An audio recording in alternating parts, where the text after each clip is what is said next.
अभाव से क्षेत्र ग्रसित रहा होगा और उन स्थितियों में एक दिव्य विभूति यहां पे एक सामान्य धर्मपरायण ब्राह्मण परिवार में जन्म लेकर के अपने आप को बचपन में ही मां बाप के साया से वंचित होकर के अपने आप को प्रभु श्री राम के श्री चरणों में समर्पित करता है। और उन्होंने जो कुछ भी इसके उपरांत किया वह किसी से छुपा हुआ नहीं है। समय कौन सा है? एक होता है सामान्य रूप से हम लोगों के बीच में मान्यता क्या होती है, हमें मानते हैं बहुत बार हमारी एक मान्यता होती है कि देश के अंदर बहुत सारे पंथ और उपासना विधियां किसी राजा के द्वारा या किसी ऐसे आश्रय में बढ़कर के फली फूली हैं जिसका हम कभी कभी कुछ वर्चस्व देखते हैं। लेकिन उसके ठीक विपरीत अकबर का कालखंड है। अकबर के 9 रत्नों में शामिल होने के लिए एक होड़ लगी है, लेकिन उससे इतर इस गांव में जन्म लेने वाला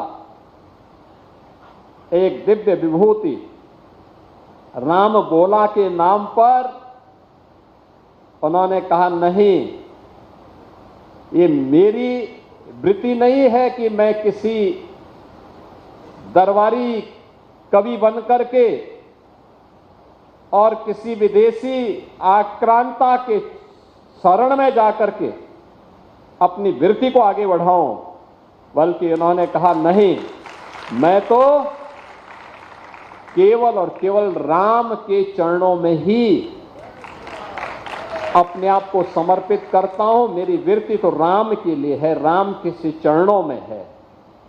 याद करिए, उस कालखंड में तमाम राजे रजवाड़े समर्पण भाव के साथ उसकी अधीनता स्वीकार कर रहे थे। लेकिन गुलामी के उस कालखंड में भी कुछ ऐसी दिव्य विभूतियां थी जो बिना रुके, बिना डिगे, बिना झुके, जिन्होंने भक्ति और शक्ति के अद्भुत संगम को खड़ा करके उस समय की जन चेतना को जागरूक करने का काम किया था। उस समय की व्यवस्था को एक नया आयाम दिया था। कौन नहीं जानता है कि अकबर ने अपना बहुत सॉफ्ट चेहरा सामने रखा था, लेकिन उसके पीछे की क्रूरता क्या थी, एक किसी से छुपा हुआ नहीं है। आज भी हम उसका स्वरूप देखते हैं, आज भी हम देखते हैं। लेकिन उस समय भी किसी जो हमारे पूज्य संतों की परंपरा रही है, कितनी मजबूती के साथ उसका प्रतिकार करती थी। प्रतिकार का तरीका केवल जब हम लड़ते हैं वही नहीं होता है, प्रतिकार का तरीका वह भी होता है जो रामलीला के मंचन के माध्यम से घर घर और गांव गांव तक रामलीलाओं के आयोजन को पूज्य तुलसीदास जी महाराज ने पहुंचाया था। यह भी माध्यम होता है। मुझे कुछ वर्ष पहले मॉरिशस जाने का अवसर प्राप्त हुआ था। मॉरिशस में वहां की स्वतंत्रता दिवस का कार्यक्रम बड़े भव्य तरीके से आयोजित होता है। 150 पौने 200 वर्ष पहले जो भारतीय गुलाम बना करके उन द्वीपों में बसाए गए थे, उन लोगों के बीच में मुझे जाने का अवसर प्राप्त हुआ था। उनके स्वतंत्रता दिवस के कार्यक्रम में, उन प्रवासी भारतीय दिवस के कार्यक्रम में मुझे उस समारोह में भाग लेने का अवसर प्राप्त हुआ था। भारत सरकार के प्रतिनिधि के रूप में जब मैं वहां पहुंचा था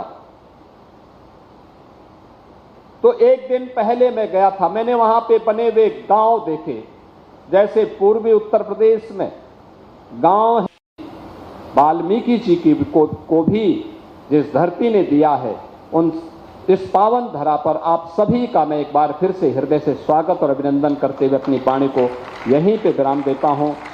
जय जय श्री राम। मर्यादा पुरुषोत्तम प्रभु श्री राम के उन मर्यादाओं के साथ बंद करके उनके भजन, उनके कीर्तन और उनके गायन के लिए समर्पित है ऐसे पूज्य मुरारी बापू,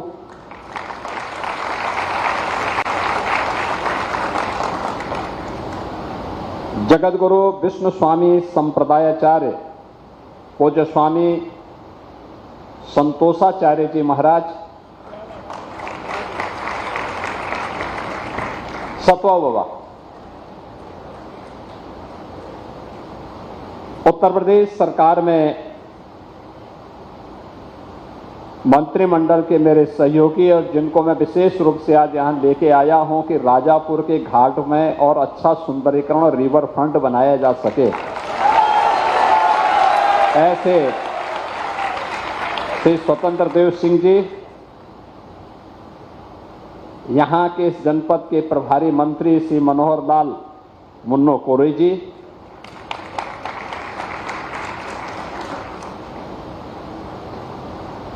तुलसी जयंती के अवसर पर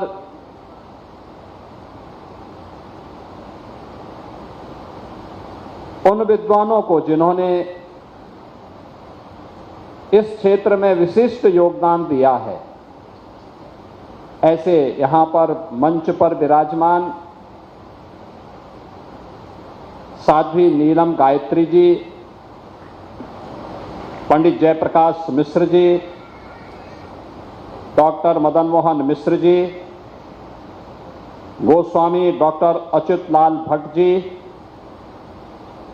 डॉक्टर महादेव प्रसाद मेहता जी,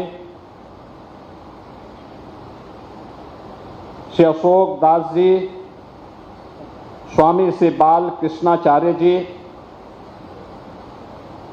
पूज्य संतजन और उपस्थित भक्तजन,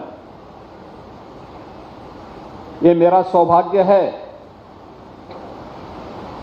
कि संवत 1554 को जिस दिव्य विभूति ने इस पावन धाम में जन्म लेकर के सनातन धर्म के माध्यम से उस कालखंड में